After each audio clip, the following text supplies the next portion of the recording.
Good evening, campers. It's Andy here. I hope you are well on this fine Friday in September. My friends, it's been a really tough week this week, right? It's been a really tough week. A lot of people are starting to feel the strain a little bit, and it's totally understandable, right? Absolutely understandable. There's been a bit of tension in the air, and it is rising. We've had in Victoria, we've had our beloved Dan, answer his inquiry into the hotel issues and so on and so forth. Nothing really came of that. So, gang, we need to just crack on cracking on. We really, really do. There's lots of talk and whatnot about maybe things changing over the weekend. But I'm not saying this is a pessimistic thing. I'm just saying this as a mindset thing. You are much better served as a mindset to just focus on the 26th of October. And if anything else comes earlier, then that's just a bonus if you're in Metro Melbourne. I've seen that this week there's been tough moratorium extension passed in New South Wales, apparently without any consultation from the industry, which is getting quite frequent, right? And when you think about Chris Hanley's comments around the fact that we pretty much have access to more information and more people's lives than any other space on the entire in the entire country, to be honest, in any profession, to be perfectly frank. So, gang, we just need to make sure that we keep on keeping on with the stuff that we can do and that we can invoke to try and help our businesses and ourselves move forward. Gang, one thing that is becoming really apparent, though, over the course of the last week, I said something about it at the start of the week with respect to who I spoke to, and they were saying that there wasn't many phone calls getting made or anything like that. And I've dug into it a little bit further and had a look at a lot of my clients' social media accounts, for example.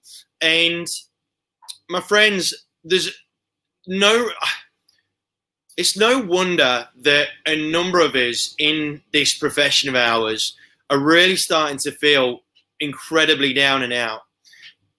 A lot of it is being, out of our control, but there is still a chunk of it. And I'm saying this based off the inactivity, the lack of activity that I'm seeing across social media and from what I'm hearing in terms of effort with phone calls and so on and so forth. Some of it, I've got to say, and I don't want to sound like a dick when I'm saying this, but some of it, you are bringing it upon yourselves. You're bringing a bit of this negativity upon yourselves purely by the fact that you're not doing anything. I had one of my clients text me tonight saying, I think COVID's turned me into a couch potato. No, you're turning yourselves into couch potatoes because there is still a hell of a lot that can be done to improve your probability of success out the other end of this. Now, on the topic of social media, the thing that really, really baffles me, right, about social media, about what I've seen on social media and who I've seen it from or who I haven't seen it from, in Metro Melbourne especially, but across the board, because there's so much news happening, right? Social media consumption has never, ever been so high. It's never been so high, ever. And I'm finding more and more people starting to say that they can't do any more than what they're doing, and they're seeing other people break the rules, and there's lots of whinging about that. And there's a hell of a lot of politician bashing. All right, so you know where the social media buttons are, but I'm not seeing a hell of a lot of constructive stuff being targeted towards our consumers. I'm definitely not seeing anywhere near enough, but I'm hardly seeing any of it. It appears that, I don't know whether, apart from the campaign that the RAIB have put forward, from an individual point of view, from an office point of view, there's been a hell of a lot of camaraderie around the industry and the profession, which is amazing, great stuff. But what about our customers?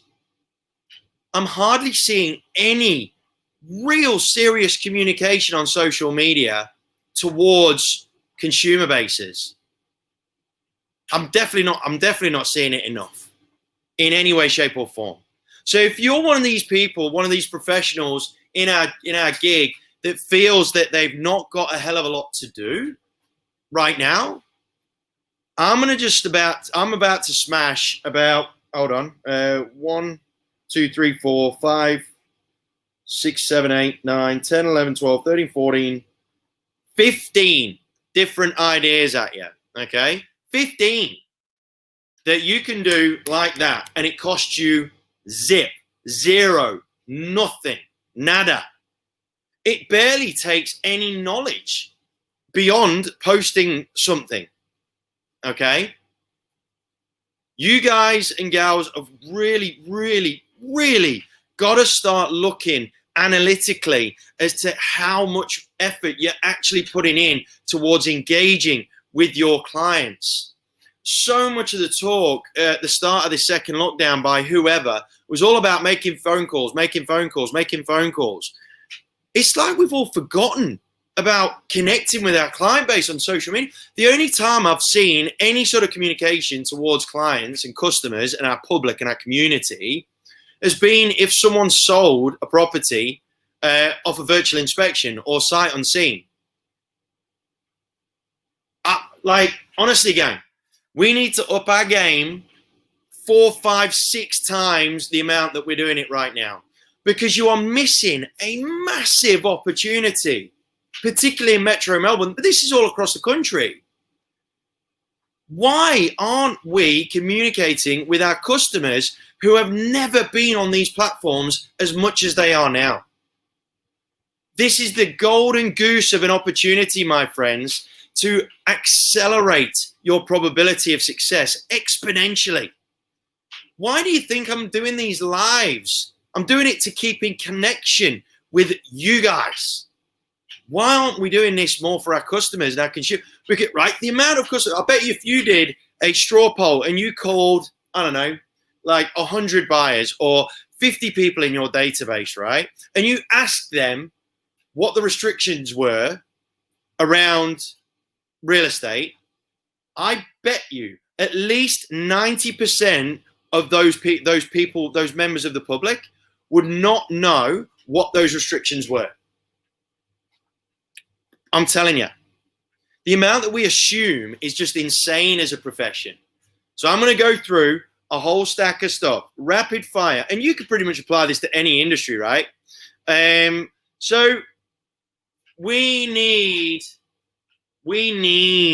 to get a grip of this, because I'm telling you, if you are prepared to actually put in all of what, like for me, I'll probably spend about 2 or 3, well, probably about three or so hours a day on social media, right? And I've got the time to do it. Bearing in mind, I've got 2 little kids, a wife who works as well, all my other stuff that I need to get done for my marketing biz or whatever. There is still plenty of time to in between, while you're on the toilet, whatever, to get some social media work done. Okay? So I'm going to go through this. I've got a couple of comments before we crack on. Arsenal's chance. I don't even know who Arsenal are playing this weekend. Different market for me. Everyone saying hospitality is dead right now, so no one is advertising. We're smashing our social media marketing at the moment and building big momentum. You're not wrong on this one. That's from Chris Melbourne, who colleague of mine at Sold By, but he's also starting really getting to grips with the hospitality game and doing a great job of it as well. Gang,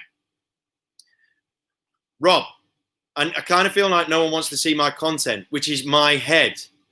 Mate, there's plenty of people that want to see your head. I guarantee it. Here's a fact for you. So when it comes to Ask Andy, right, this case in point, when it comes to Ask Andy, like in terms of number of views and all that sort of stuff, and number of likes and so on and so forth, initially on the live, there's not that many, okay? But over the course of a few days or a week or so, it builds up and it builds up and it builds up. And then I've got half an hour of content that I can chop up into little individual components, and then I can disperse and send all that out. Gang, it's all about digital footprint. And here's the cool thing. there's been, over the course of this last week, I have had at least 10 or 11 or 12 people text me or call me or have conversations with me that have commented on how good the show is, and yet they've not once given me a like or a love or anything like that. They've watched it, they've consumed it, and they've taken the time to actually tell me about it, but they've not even put an emoji on here. This is just for vanity, this bit here. You don't quite understand the impact that you are making, irrespective of what's happening on with the likes and all that sort of stuff, right? You really don't know. But through consistency, you can grow something really quite special. And it's not too late, my friends. Here's the really cool bit, and this is across the country. If you're struggling, if you are really, really struggling to get any sort of traction in your marketplace right now, here's a big list of stuff for you that is going to help. I guarantee it. Okay, so we're going to talk about the first. I've broken it into 3 sections, and I could probably reel off another 20 or 30 ideas as well. But I'm just going to give you 15. And if anyone wants to talk to me, like one-on-one, you can book I'll put it in the comment section after this. You can book in a half an hour call with us, free of charge, no questions asked. And we can just smash out a few ideas for you specifically if you want. Now, first area of topic is what I alluded to earlier on, which is public news. Public news. It is absolutely critical that you become the face of news for your consumer base, for your community, especially when it pertains to anything to do with real estate. Now, in terms of how you can go about it, and the different bits of news that you can do. First thing, off the bat, interpretation of the national media, of the state media. If there's so many people, so many potential vendors, so many potential landlords, so many buyers, so many tenants that are seeing stuff on the news and not having a Scooby-Doo as to what it means for them. You need to be the conduit between the news and your customers. You need to be the person that interprets anything that gets said in government and translating it to your own local community. How does it affect your local community? So regional Vic, you're gonna have different stuff to talk about. Then Metro Vic, New South Wales agents, especially BDMs and property managers and rental department managers. If you haven't done any social media content around the extension of that moratorium, then you really need your heads checking because you're not doing your job. This is the easiest way to get mass communication at scale to your customer base. They are looking to us to show them the way. Show them the way. And it doesn't take a rocket scientist to do it. You don't have to do all this fancy, graphic-y stuff that I do. Even though it takes about $30 and a graphic designer about an hour and a half to get done, if you really need to. Okay? But it's so easy to do, my friends. Inquiry news. Now, I'm hopeful that it's the same in different states as well. In Victoria, pretty much every client that I've spoke to that has stock on the market has had a consistent and really quite good, quite healthy flow of inquiry. Do you not think that your public want to be hearing that sort of stuff? There's been plenty of doom and gloom about the market's going to die on its arse, right? The amount of buyer inquiry that's out there, I'm not so sure. And you can talk about specific numbers. You don't have to talk about which properties they allude to, although you could if you wanted to, because then people will have a look at that property and go, oh shit, that's actually not so different to mine. Maybe they might have a buy for mine. Oh, we were thinking about it. See what I mean, gang? All right. So inquiry news, local news. Now on this, I dare say that pretty much everybody's local rag, everybody's local newspaper is just disappeared, gone. If it hasn't gone out of circulation already, it was on its way out, right? And there is still a lot of news to be told. It only takes a matter of an email or a DM or a phone call to leading lights within your community, be it you could call the council up once a week to see if there was any updates that you could mention to your community. You could talk to community centers, like your local neighborhood houses and I know this because I am a part of my local neighborhood house, the amount of local information that they are privy to is insane. So if you've not got any connection with any of your local community centers, get one, because they become a hive of information in terms of what's going on in your local area. Massively so, because that's literally their job, is to make sure that they're across all of that. It's an amazing collaboration that you can have if you get in touch with your local neighborhood house, community center. In investment news, wowee, the amount of moving tectonic plates that are in investment land right now is mental.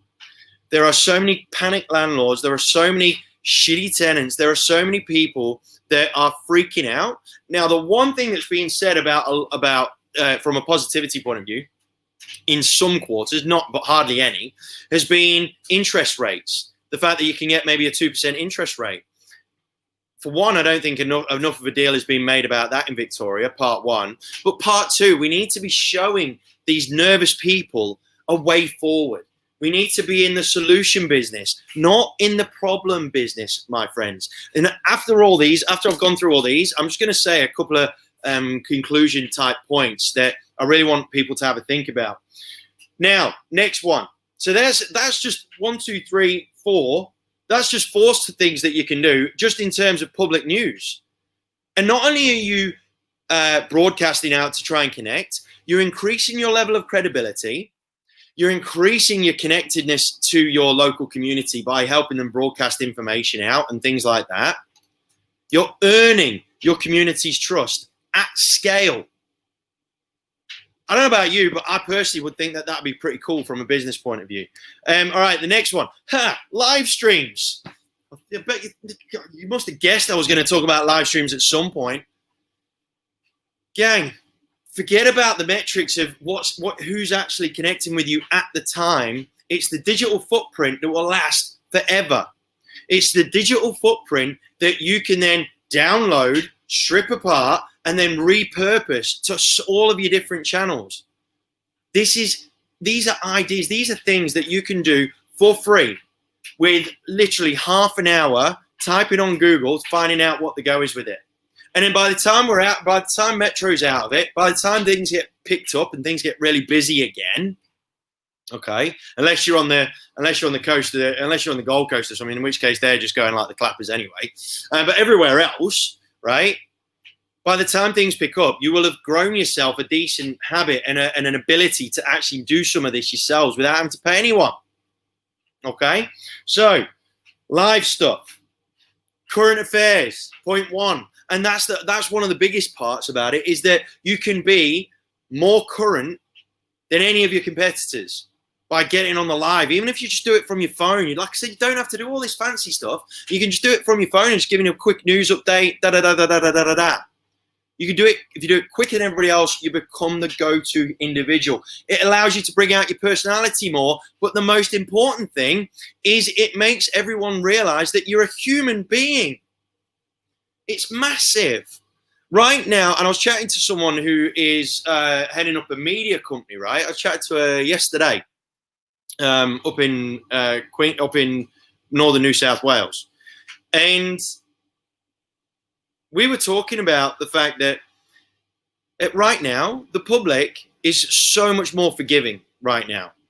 If you try something and cock it up and own that mistake, your public won't care. If anything, they'll probably find it a little bit endearing, to be perfectly frank. You got to try this sort of stuff, gang, because otherwise someone else will. And that's the thing. So one of your competitors will. So live updates. And the other big thing, which is amazing from a live point of view, is collaboration. Collaboration with local community groups, sports teams, businesses. They all just want a little bit of attention to make their participants, their communities, they just want to be felt to like be significant again, to be relevant again.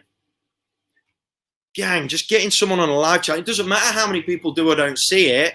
Getting people on live and just doing a bit of a Q&A with them and letting them have the spotlight, it'll make them feel incredible. And they will be really indebted to you as a result.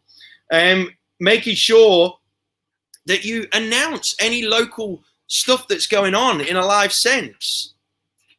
If there's a real good bit of news, oh, gang, saw this amazing bit of news the other day, da-da-da-da-da-da-da-da-da. Okay? Live stuff. Now, the last one that I want to talk about is education. Now, I think that we as a real estate space do this quite badly anyway, okay? I really do think that we do. And quite a few weeks ago now, I gave everybody a bit of an idea as to how you can really break down this whole topic of education to your consumer base and basically per category set up about 50 odd ideas in terms of bits of content that you can do. We assume intelligence way too much. I'm not talking about people I'm not saying that the public doesn't know anything, because they're probably more educated than they have ever been. But right now, a lot of people are struggling to see past their nose because they're just fried, okay?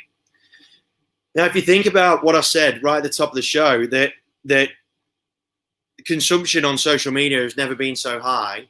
If you were to put out just such a simple, no thought required process of education around vendor stuff, buyer stuff, landlord stuff, what to watch out for, all of the bog standard things, right? I'm not reinventing the wheel here, but if you did it now, broke it down into very, very simple components so that you could do it consistently every single day, the volume and momentum that you would get just off that one idea alone would be a lot greater than what you realize, a hell of a lot greater. Now, at the minute, everybody seems to think that the only way to do any sort of social media is to do what Dan Lee's doing at Plum Property and try and do the funny videos or those sort of real marquee videos. That works so incredibly well for him. It works so well for him because he's that type of guy. All right? And he's doing an unbelievable job, right? I think he's doing an amazing job. But the biggest thing that's important about what he does is the fact that he's prepared to put himself out there. And gang, even if you just did some standard educational things, people will hear you more. They will see you more. They will give you more attention if ever you actually interacted with them. You'll get, if you're walking up and down Coles or Woolies or wherever, you will notice a few people start to look at you like they recognize you. This isn't celebrity type marketing. This is real, genuine, value add education that you're doing here. Okay, so you got to think about new technology, the amount of new bits of kit that are kicking around. So do a little report on it. Hit up the person that's the CEO or the founder or whatever. Ask if they want to come on the show. I guarantee if it's a new product, they will be there in a flash. Find out more about it. Get a bit of an understanding of it. See how it would apply to vendors, to buyers, how it impacts the user experience and whatnot. Home tips. Wowee. I don't understand why nobody has done any sort of series right now while people are doing so much around the house around things like what adds the most value in terms of improvements to a home. We know that as agents, but we tend to wait until they start recommending to us the sort of stuff that they're doing. Why don't you just do a generic series in terms of the top 10 things that add the most amount of value when improving your home? And why, and how you could potentially do it.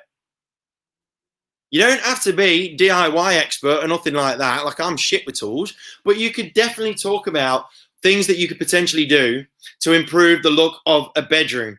If you really want, you could say something like, gang, if you really want to think about improving the value of your home. So by that, I mean, you're not doing things just for your own taste. You are doing it because you want to increase the value of your biggest asset.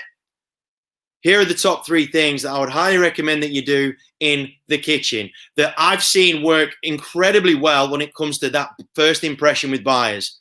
Here's top 3 things for the bathroom, right? It's not hard. We all know it. The block's on right now. So just around the block, everybody starts getting into DIY mode because they see it on the block. It always happens every year. Combine that with the fact that so many more people are at home and loads of people are falling back in love with their homes. So they're looking to get stuff happening. They want to just make improvements and make it, really fall in love with it again. And or otherwise, it's been really polarizing. I've found people either have fell in love with their homes again, or they've completely fallen out with love with their home again. And that way, they're going to be wanting to know what is going to provide the most amount of value for their dollar spend and time spent. Okay? I always used to talk about it at a listing presentation, but getting it out there would be such a good idea. Such a good idea. And dollar effective stuff as well. If you think about your consumers, right, think about the things that are challenging them the most, and then reverse engineer any of your ideas from there. So money's tight. So think about cost-effective things that people could do around the home. People are bored and frustrated. So think about things that ideas or suggestions that you could have to people with young kids as to activities that you could do and all that sort of stuff. Be the solution in everything that you do, but from your consumers' problems, not your own. Gang, there's just so many things that you could do. Post-lockdown strategies. So do a specific series around buyers and vendors around post-lockdown strategies. So, for example, now buyers are, we can show you the data. There are a lot of inquiries coming through. If you want to be one of the first people off the rank, I would highly recommend that you get on the update list of any agent worth their salt in your area. If you don't allow them to communicate with you, you will miss the boat. There will be a lot of properties that will be about to go online, and they will be wanting to communicate that with the people that have said to them that they are keen. Be one of them. For example, all right, that's just off the top of my head. And if you think about it, there would be a ton of stuff that you could do. All right. Like I said, gang, I'm going to post my 30-minute calendar thing in the comment section. If you want to talk about this specifically, I will all but guarantee you that within 30 minutes, within that one phone call that we have, you will go away with more ideas than you'll know what to do with. And then I will help you prioritize them in terms of the ones that I believe will probably have the best impact for you. And on which channel. 30 minutes of a phone call for free. You book a time that suits you, and I will guarantee you will leave that phone call feeling invigorated that you've got lots of ammo all of a sudden. Okay? And I've not even talked about half the ideas that I've got. So I just want to leave with a couple of points, my friends. I just want to leave with a couple of little points around our interactions on social media. One thing that I'm really I'm getting really quite nervous about it now. And I'm saying this with the greatest of respect to people that to people that have been doing this.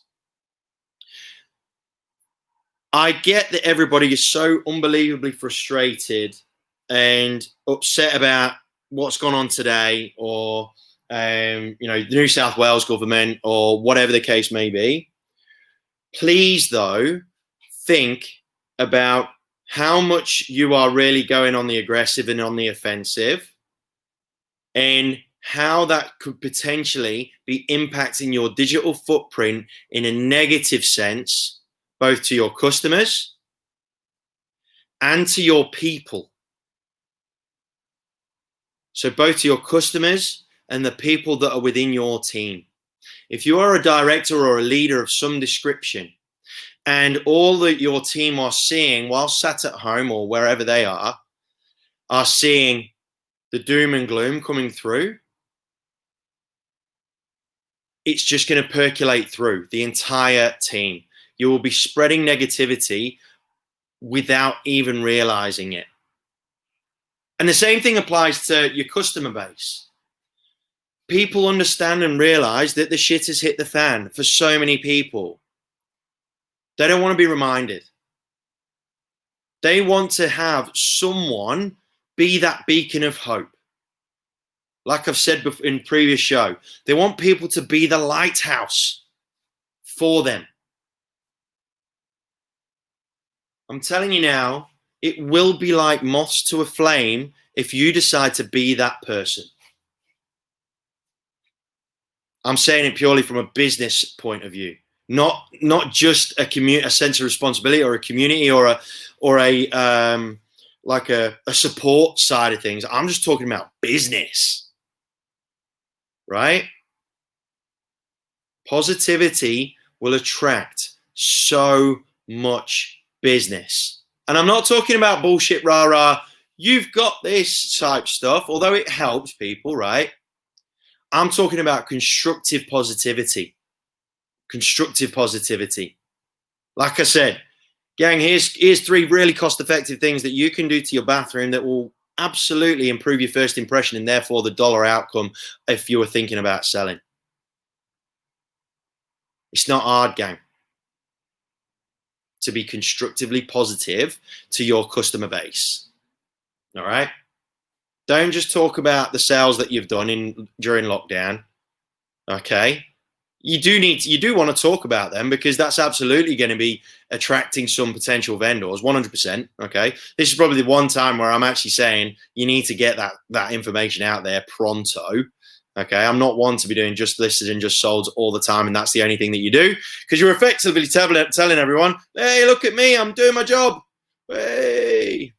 How many times do you see a plumber with his hand down a shitter full of crap going, yay, I'm doing my job? Doesn't happen, does it? Anyway, that's another story for another time. So, gang, be constructively positive because you can. There is plenty of information that will help you to do that. Okay?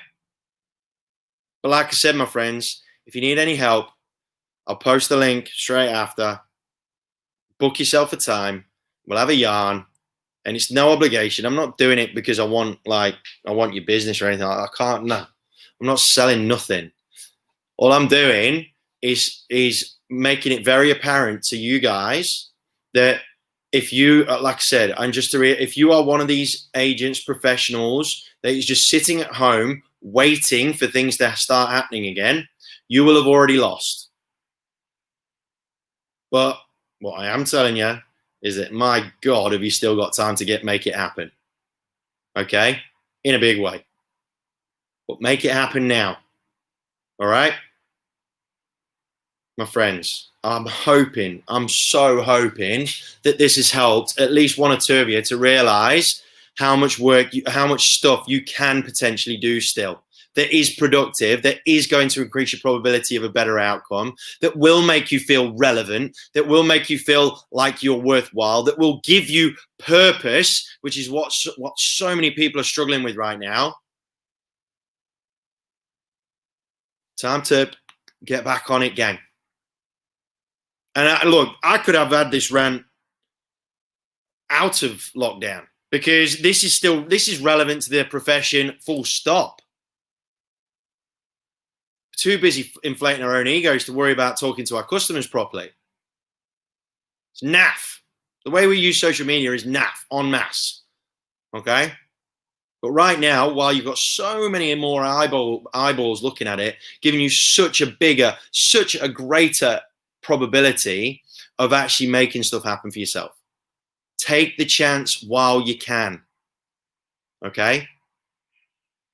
All right, my friends. I'm going to leave it there. If you've got any questions, please get in touch, DM me, send me a text message, or like I said, you can hit the link. We'll do a one-on-one phone call, and I will leave you with a stack of things that you can be getting on with and that I will be waiting and watching for when you get on with it, all right? But for now, love you all.